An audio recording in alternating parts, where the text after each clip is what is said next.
बिस्मिल्लाहिर्रहमानिर्रहीम।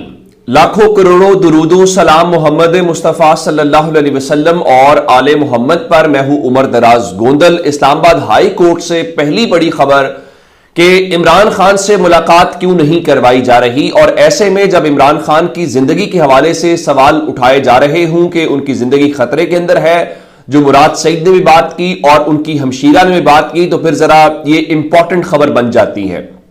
इमरान खान की जो हमशीरा नौरीन न्याजी है, जो हसन न्याजी की वालदा है, उन्होंने इसी खदशे के पेश नजर इस्लामाबाद हाई कोर्ट में एक दरखास्त दायर की थी। वो दरखास्त समाअत के लिए मुकर्रर हुई। अब से थोड़ी देर पहले उस दरखास्त के ऊपर समाअत हुई है और जस्टिस आमिर फारूक साहब जो हैं उन्होंने इस केस की समाअत की है। और अमूमन हमने देखा है कि इमरान खान और तहरीक इंसाफ से जुड़ा हुआ मामला अमूमन वो जस्टिस आमिर फारूक साहब अपने पास रखते हैं, बिल्कुल उसी मॉडल के ऊपर जैसे काजी फायज ईसा अपने पास रखते हैं या रखते थे। अब तो खैर उनकी सूरत हाल ये है कि केस उनके सामने लगता है और वुकला इल्तवा की दरखास्त दे देते हैं कि जनाब हम आपके सामने पेश नहीं हो सकते, फैमिली की वजूहात है, वजह अलग है, क्या सबके सामने पेश नहीं होना चाहते। तो जैसे आमिर फारूक साहब ने आज जब ये कहा कि ये जेल मुलाकातों के ऊपर पाबंदी क्यों लगाई गई है, तो आप वजारत दाखिला से पूछ कर बताएं। ये जैसे आमिर फारूक साहब ने कहा डिप्टी अटॉर्नी जनरल को कि आप जाएं और वजह मालूम करें। अब होगा क्या, वजह मालूम करते हुए वो बताएंगे कि देखें जनाब, हम तो मुलाकातों की इजाजत पहले भी दे रहे थे, मुलाकातें करवा भी रहे थे, तो प्रॉब्लम ये आ गई है कि शंघाई ताउन तंजीम का इजलास है और शंघाई ताउन तंजीम के इजलास के वजह से वहां पे अमन अमान की सूरत हाल है और अमन अमान के पेशे नजर जो है हमने इस मुलाकातों के ऊपर पाबंदी लगाई है। तो ये सिर्फ इमरान खान के ऊपर पाबंदी नहीं है, तमाम ही कैदियों के ऊपर पाबंदी लगा दी गई है। तो इसका एक लेम सा एक्सक्यूज ये दिया जाएगा। नंबर 2 खबर ये है कि एक आईनी ड्राफ्ट से मुतल्लिका जो खबर है जिसपे लाहौर हाई कोर्ट ने भी फैसला महफूज किया हुआ है, और उसके बाद चीफ जस्टिस आमिर फारूक ने कल इस दरखास्त का एतराज दूर किया और एतराज दूर करने के बाद कहा कि आप इस दरखास्त को आज समाअत के लिए मुकर्रर करें। तो ये जो मुमकिन आईनी तरामीम है उसका ड्राफ्ट पब्लिक करने और अवाम की राय लेने का ये केस है जो साबिक सेनेटर मुस्तफा नवाज खोकर ने दरखास्त दायर की थी। तो इस हवाले से उन्होंने आगे का रास्ता आज के रिमार्क्स के अंदर दिखाया और फिर रिपोर्टर्स ये भी कह रहे थे कि जिस तरीके से जस्टिस आमिर फारूक साहब केस सुन रहे थे, यूं लग रहा था जैसे जस्टिस आमिर फारूक भी उन उम्मीदवारों में से एक हैं जिन कुछ जजेस को यह कहा गया है कि आपको आईनी अदालत का जज लगाया जाएगा। शायद आमिर फारूक साहब भी उस तरह से। तो जस्टिस आमिर फारूक साहब ने फिलहाल इस केस की जो समाअत है उसके हवाले से क्या यह दरखास्त काबिल समाअत है कि नहीं है, उसका फैसला भी महफूज कर लिया। अच्छा, इस दौरान एक और डेवलपमेंट जो है वो इस्लामाबाद हाई कोर्ट से ही है।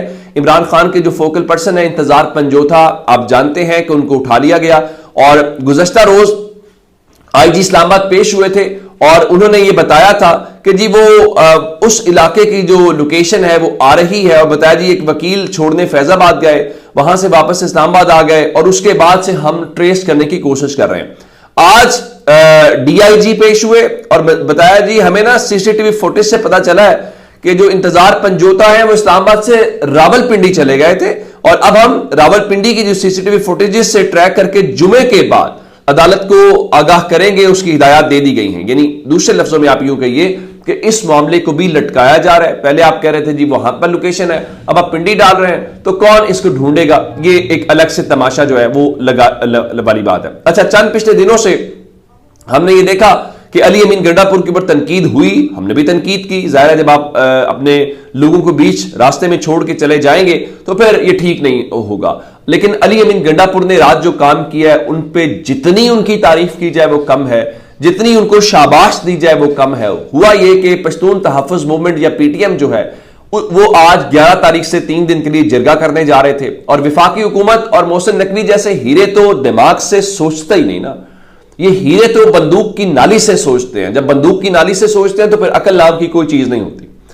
हुआ यह कि इन्होंने पीटीएम के ऊपर पाबंदी लगा दी, कलअदम करार दे दिया उसको, और मोहसिन नकवी तो सद तक चले गए जी जो उनसे मिलेगा, जो उनको सपोर्ट करेगा, हम उनके भी शनाख्ती कार्ड जो है वो ब्लॉक कर देंगे। आप पाकिस्तान के मामे लगते हैं ना, आप ये सब कर देंगे। पाकिस्तान हम सब क्या, आपका थोड़ा ही है। तो उस पे अली अमीन गंडापुर ने कहा ये ना करें। अली अमीन गंडापुर ने उसी रात को तमाम जमातों के, ऑपोजिशन, गवर्नमेंट, सबको बिठाया।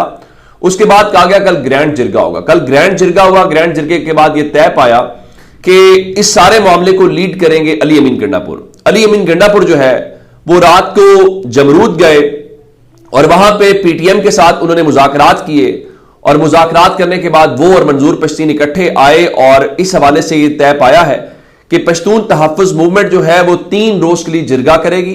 ये पुरअमन जिरगा होगा और इसके मेजबान जो है वो अब अली अमीन गंडापुर होंगे और उनका रुकावटें हटाने में तो मैं वैसे ही बहुत तगड़ा हूं, रुकावटें हटा दी जाएंगी और उनका पीटीएम को जिन्होंने कल अदम करार दिया वो मुल्क के साथ खिलवाड़ कर रहे हैं। ये अलग बात है कि उस जिरगे के हवाले से मीडिया को ये हिदायत कर दी गई है कि पीटीएम का जो कौमी जिरगा है उसकी मुकम्मल उस पर पाबंदी लगा दी जाए और उसके मुतालिक किसी किस्म की जो खबर है वो ना चलाई जाए। अब देखिए ये मामला कितनी आसानी से हल हो गया। यानी आप गए, आपकी लीडरशिप गई, उन लोगों से मिली, बातचीत की, रास्ता निकल आया।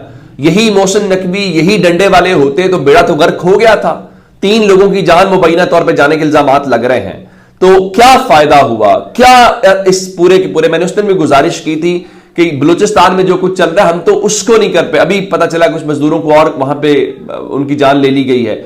इसी तरह से ये लोग हैं, ये इतना सा मसला था। और अली अमीन गंडापुर शाबाश, आपने पाकिस्तान का, और इमरान खान यही कहते थे ना कि बातचीत से जंगे, लड़ाइयां मसले का हल नहीं होती। ये बिल्कुल अली अमीन गंडापुर ने एक सच्चे पाकिस्तानी होने का सबूत दिया है। मेरे ख्याल से उनको जितनी शाबाश दी जाए वो दी। अब एक जाने वो वाली काम कर रहे हैं, दूसरे जाने पाकिस्तान तहरीक इंसाफ ने आज एहतजाज की कॉल दे रखी है और उन्होंने आज साहिवाल और मुल्तान डिवीजन के अंदर एहतजाज की कॉल है। साहिवाल डिवीजन में उन्होंने कहा जी जुमे के बाद 2 बजे जो मोर वाला चौक है, हाई स्ट्रीट साहिवाल, वहां पे एहतजाज होगा और शाम 4 बजे घंटा घर चौक जो मुल्तान है वहां पे एहतजाज होगा।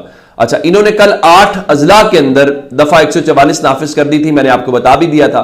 8 से बाद 10 तक चली गई है। मजमूई तौर पे आज पंजाब के 10 अजला के अंदर दफा 144 नाफिज कर दी गई है। अभी पाकिस्तान तहरीक इंसाफ का एहतजाज शुरू भी नहीं हुआ। मुझे ये बताइए कि इस वक्त जो सूरत हाल है, साहिवाल का शंघाई ताउन तंजीम से क्या ताल्लुक है, जहां पे आपने दफा 144 लगाई। अगली खबर सुनिए, रात को इन्होंने खानेवाल में भी दफा 144 लगा दी। खानेवाल का शंघाई ताउन तंजीम या इस्लामाबाद से क्या ताल्लुक है, नंबर 1। उसके बाद अब रावलपिंडी में भी अगले 8 दिन के लिए दफा 144 लगा दी गई है। आप यूं कहिए कि पूरे पंजाब के अंदर दफा 144 का राज है। उसकी वजह यह है कि एहतजाज शुरू हो ना हो, एहतजाज हो रहा हो या ना हो रहा हो, आप बुनियादी तौर पे बौखलाए हुए हैं, आप डरे हुए हैं। मरियम नवाज कहती हैं ना कि वो 2-4 लोग निकलते हैं कहीं, तो 2-4 लोगों को एहतजाज का मौका दें। आप 2-4 लोग होंगे तो शायद कैमरे में भी उनकी कोई फुटेज नहीं बनाएगा, कोई टीवी पे भी नहीं चलाएगा। अगर कोई चलाएगा भी तो तहरीक इंसाफ के साथ ही चलाएगा कि आप एहतजाज की कॉल तो दे देते हैं लेकिन लोग आपके लिए निकलते नहीं हैं। लेकिन उनको कौन समझाए, कौन करे, फिलहाल तो वो सारे परेशानी का आलम है। अच्छा, अब इस बीच में ये रात को वो मान रहे थे राना सनाउल्लाह कि जी मौलाना फजलुर रहमान के साथ आज तक जितनी भी मुलाकातें हुई हैं वो मायूस कुन साबित हुई हैं। अब इस दौरान एक शेख वकास अकरम कह रहे थे कि हमारा एक बंदा भी इधर से उधर नहीं हुआ और जिन 2 MNS के हवाले से हमारे शुकुक शुबहात हैं उनसे हमारी पूरी बातचीत हो गई है। कल इन्होंने शफकत अवान साहब के डेरे के ऊपर जो कुछ किया, फिर रियाज फित्याना के उनके बेटे को लेकर जो कुछ हो रहा है हम सबके सामने। अब तो इवन इल्जाम लगाया जा रहा है कि जी पाकिस्तान तहरीक इंसाफ ने अपने लोगों को अगवा कर लिया, जिसमें सेनेटर सैफुल अबड़ू का नाम लिया जा रहा है, शफकत हयात खान का, जैन कुरैशी का, अजीमुद्दीन जाहिद लखवी, हाजी इम्तियाज, ख्वाजा शिराज, जावेद इकबाल बड़ाई साहब के डेरे पे भी इन्होंने वो किया, सारा कुछ किया। भाई जैन कुरैशी तो अब से थोड़ी देर पहले पेशावर हाई कोर्ट से राहदारी जमानत करा रहे थे और उनकी राहदारी जमानत हो भी गई है। तो अब ये जो सारे नाम लिए जा रहे हैं, बुनियादी तौर पे इनको उठाया जाना था, वफादारी तब्दील की जानी थी। कोई जमात भी अपने MNS को अगर महफूज मकाम पे कहीं मुंतकिल करती है तो वो अगवा तो नहीं होता। तो इसका मतलब है कि आपके पास नंबर पूरा नहीं है, इसका मतलब है आपने लोगों को तोड़ने की कोशिश करनी थी या कुछ करना था जो कि आप कामयाब नहीं हुए, तब आप अगवा का इल्जाम लगा रहे हैं। तो अब तक अपडेट से अपना बहुत सारा ख्याल रखिएगा। खुदा हाफिज।